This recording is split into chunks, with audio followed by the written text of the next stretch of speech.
Hello, David. Nice to meet you. Hi, how are you doing there? It's really good to see you today. Yes, I'm sending very nice regards from Czech Republic to Ghana, right? Are you in Ghana now? No, I wish I could be in Ghana right now, but I'm in the far west in Costa Rica. Nice, nice, very nice. I heard that it's a very green and very nature, full of nature country. It's beautiful out here. You really need to come for a vacation just to refresh yourself and see how things are moving in here. It's very beautiful here. I will check it on my map later, and I will find out. I will try to find out some on YouTube some more information. Also, I heard one interesting fact about Costa Rica that it has an army. It has Yeah, a yeah, yeah. military. So yeah, actually years ago, the government just stopped all investment on the military and invested that in education and health and other things. So the country really has very good education standards. And surprisingly, I mean, right from primary school till the university in the public sector is free for everyone. So it's amazing how they did that. And I mean, people might think that maybe because of the military not available, the country might not be very safe, but it's safe. I mean, there's been cases, it can be 100%, but I mean, comparing it to a lot of countries, it's very, very safe. Mhm. Yeah, and I would like to introduce our guest today. Uh, I was preparing to pronounce your name, so correct me, please, if I pronounce wrongly. But David Ewusi-Mensah, is it correct? Perfect. You did a great Yes, job. yes. And David is. I introduced you under this video in a um, short text, but can you tell us a little bit more about your professional, what do you do professionally? What is your job and what do you do? Can you share with us a little bit? Thank you so much for this platform and what you're doing in connecting people all across the globe. So my name is David and I'm from Ghana. My profession, my background is in environmental engineering. So I have a master's degree in environmental engineering as well as finally completing my PhD this year, also in environmental engineering. So my profession is into environmental consulting and engineering as well, but specialized in water management and wastewater treatment. So I have a consulting company based in Ghana where we are providing such solutions for local communities.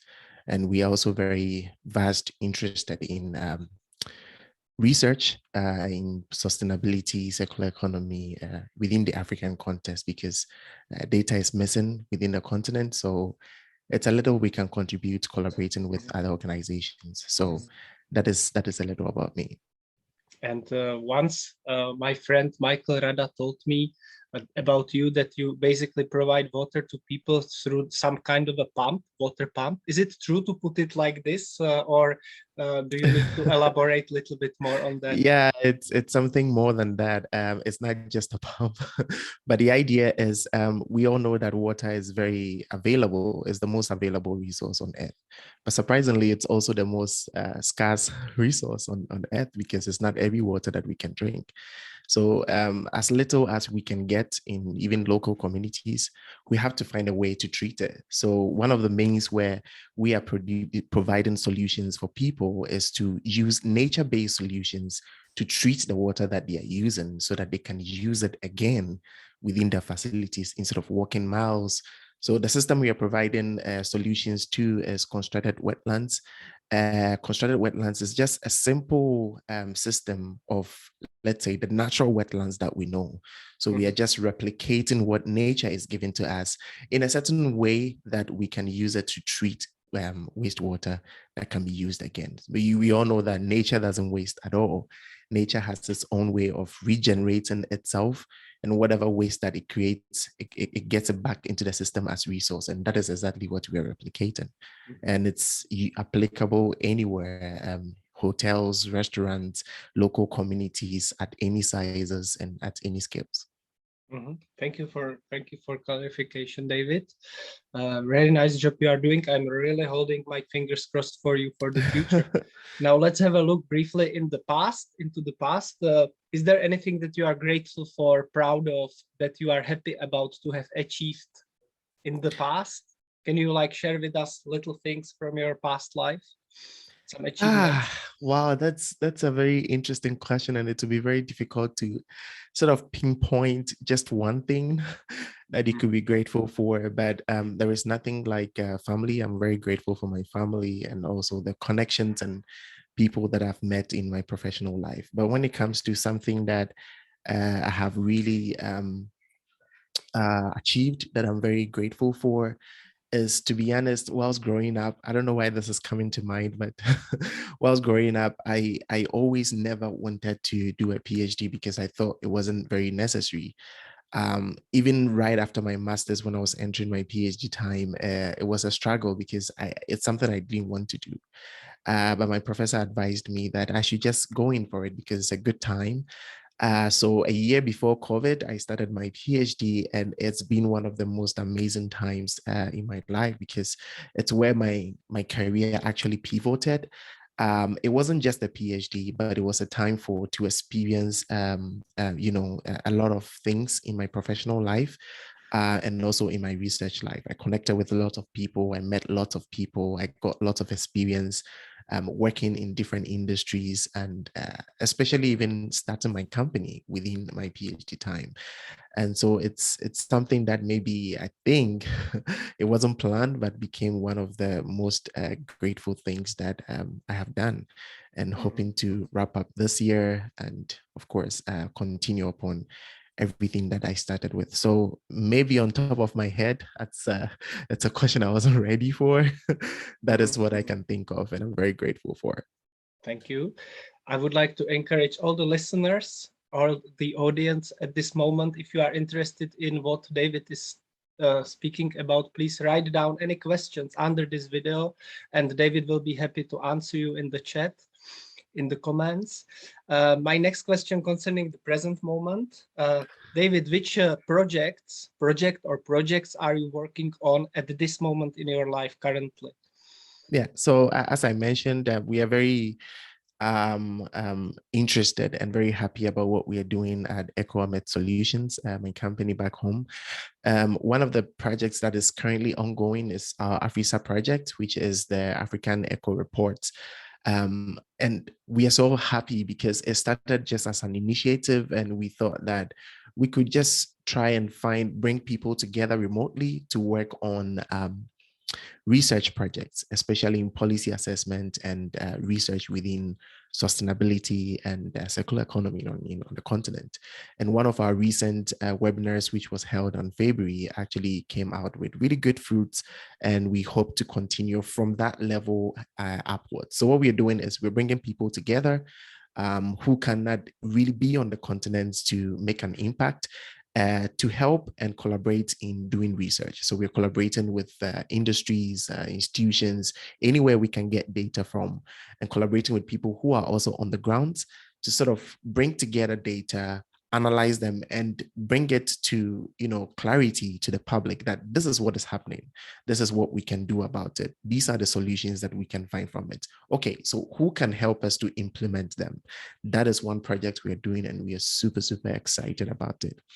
Earlier, the second one I would like to highlight is we talked earlier about our constructed wetland projects, of which it has been a little bit difficult to get new projects over the years, especially due to COVID. Talking to people is a little bit of a struggle, and people are not too used to nature-based solutions. So we are sort of diverting into, educating people more on why nature-based solutions are more sustainable and even more effective than the machines that have, energy demands and also release toxic things into the environment, and also have some other complications.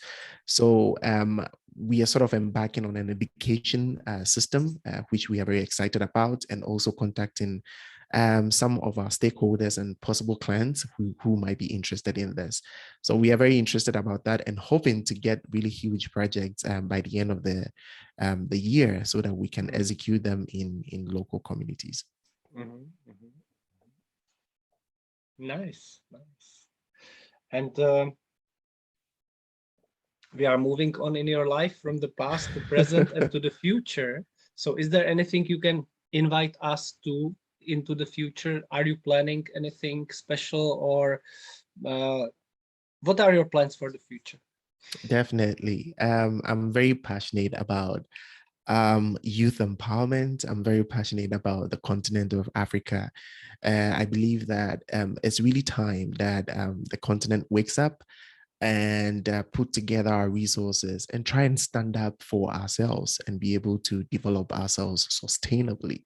And I stress on sustainably because it's something that is worth it. We've seen the West, and we've seen the mistakes that a lot of countries have done in terms of climate change, and that is where we are now. And we should really learn from all these things and develop our continent sustainably. So in the future, I look forward to really connecting with people, which I've started doing already, and creating a platform where the youth could come together to, implement things. We are sort of used to waiting on the government to initiate projects, and that is always the case. But we've seen that when we go outside or we move outside the continent, we can do things individually, and we have seen things that are not existing on our continent. So my hope and my dream is to create this platform where the youth will be empowered in whichever profession or discipline that they have, and they can come together, connect with other people, and not just go independently to develop or bring solutions in their small way. It could just be, I don't know, providing water for people. It could just be educating people about air pollution. It could just be selling something that is sort of more sustainable than what we have traditionally, providing electricity for people.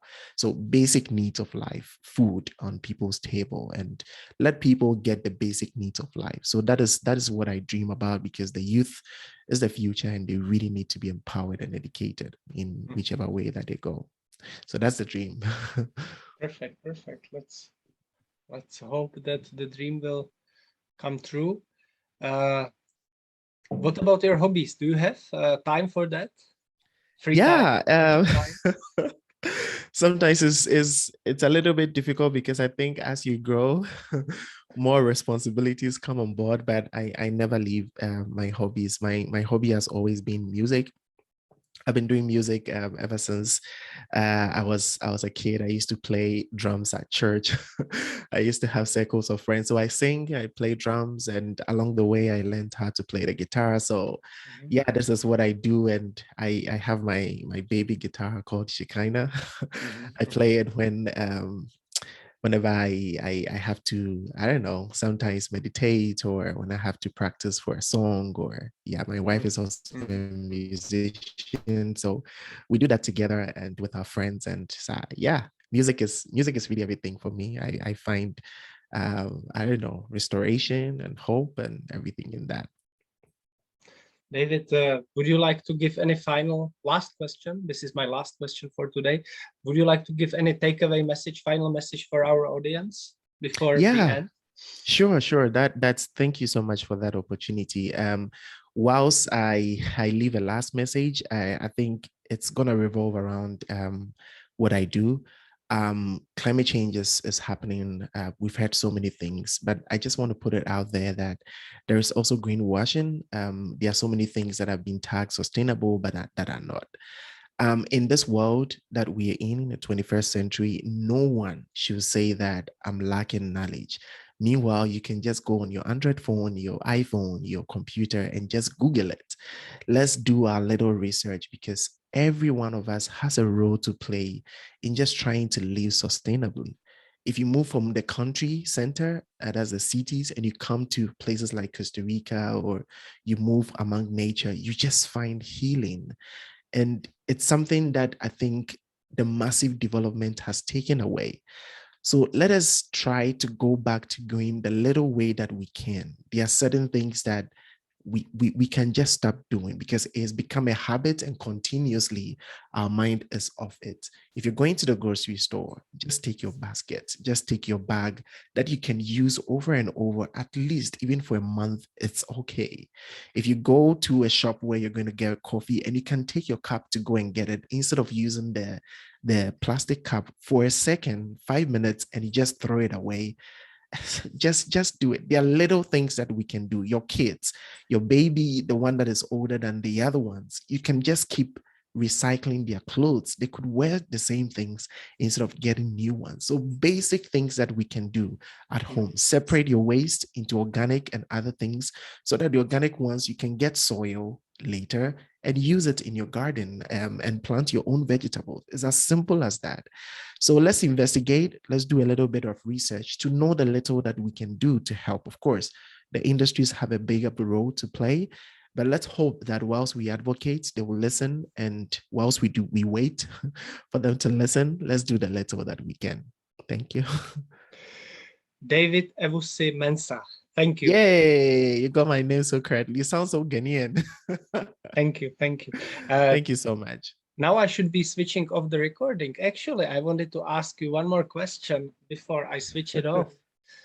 This is an unplanned question. This came up in my mind when I was listening to you. What about the water trends for the future? Do you see any trends for the future with the water? Any like trends that you can say that how the water in the world will be available, or do you understand my question?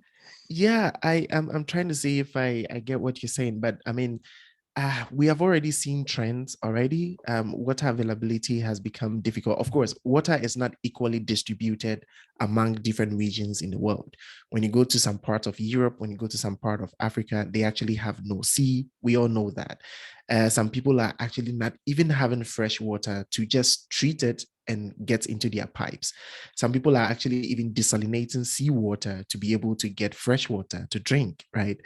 Right now that the fresh water that is available are being also massively polluted. It's a tricky thing to say, but I think if we continue this way, I think the projections do not look very good for us, because the little water, less than 3% of the whole world's water, is fresh water that could be drunk like just like that. And now that 3% is being polluted massively. The future is not too bright. But I think that as we keep encouraging cities about, good planning and getting wastewater treatment systems and nature-based solutions, if this is being adapted by different governments to, keep treating the wastewater and other things, and I think that there could be a good future for us where water scarcity will not be a big of a problem. But even now it is. So if we continue like this, I'm very scared about it. I think it doesn't look good. Yeah. And there was one more question I wanted to ask. Of course, I can cut it later. If it's not an interesting subject for you, I can cut this video later, but I don't usually want to cut it. I just want to ask you as a podcaster, because I know that you also do podcasts, and I would like to improve in my podcasts. So would there be any feedback which you would give to me, like should I be like editing the video afterwards, or the lighting is good, or the sound is good? How would you like feedback my performance today? Really, honestly, I really want to hear, because I don't have any opportunity to talk with a fellow podcaster in my career. Yeah, I mean, I think it's very interesting. Podcasting has so many different aspects. One is the content. Two is, for me, is the sound, and three is, let's say, the quality of the conversation, right? And then the last one is the output for me. So these four things are very, very important for me. I think in terms of your content, the people that you bring on board and the conversations that you have is very exciting. I went over a couple of your interviews, and I realized that there is a trend in the questions, right? So it you're trying to get that part of everyone in every conversation that you have, and which is peculiar to you and is very interesting. When it comes to the sound, I mean, of course, your podcast has videos as well. But if you're placing the podcast on audio platforms, that's podcast platforms, then I think that is where a little work needs to be done, because people like to listen. Those who just listen to podcasts will like to have quality of sounds, and that comes with maybe gadgets or all those kind of things to improve the sound. What you got, like the mic which you got, right? Yeah. So probably a microphone and Of course, it's not just the microphone, but when you finish, you have to edit and add a little bit touch to the voice so that it sounds really good in people's ears because they cannot see, right? But of course, you have the advantage of putting that on YouTube. The third thing is about the quality of the conversation. So sometimes we get really good guests, but we cannot get the best out of them because due to maybe the conversation. But to be honest, I love how your questions go because they are sort of, trying to go through the person's life from the past to the present to the future, and then other questions that might come up. So I think that's peculiar to you. And if you feel like at a point in time you would like to add more questions or not, that is fine. But I feel like the questions and the quality of the conversation is really up to you. And for you, it's nice. And for me, I think it sounds good. The last one is about the output. So the output is always like, let's say, editing of the sound. So for me, this is what I love to do when I when I have a conversation with someone. The period between the conversation, the interview, and then uploading it is normally about a month because I have to edit it. I have to have other conversations, and so I always edit it in such a way that the person, when someone is listening, doesn't have a lot of time to waste listening to and the mistakes and all that. So the question flows. I mean, the system flows. So I always tell my guests that feel free, relax, because I'm going to edit it thoroughly. So if you want to listen before I upload it, fine. If you don't, I will make sure that I have a quality work out there. So that doesn't have anything to do with the quality of the sound or anything, but it's the quality of the thing that you're listening to. It doesn't have space for other things. So I think but with that, you have to learn how to use, because there are a lot of softwares to use to improve the sound and to delete unwanted stuff. And for you that you put on YouTube, maybe you can add transcripts like the wedding, or maybe in the show notes you could add the person's links and other things to just help. But a lot of softwares to use to make this quite easy. But really, in summary, I think that your work is really, really good. I'm actually really learning a lot from you. Thank you, David.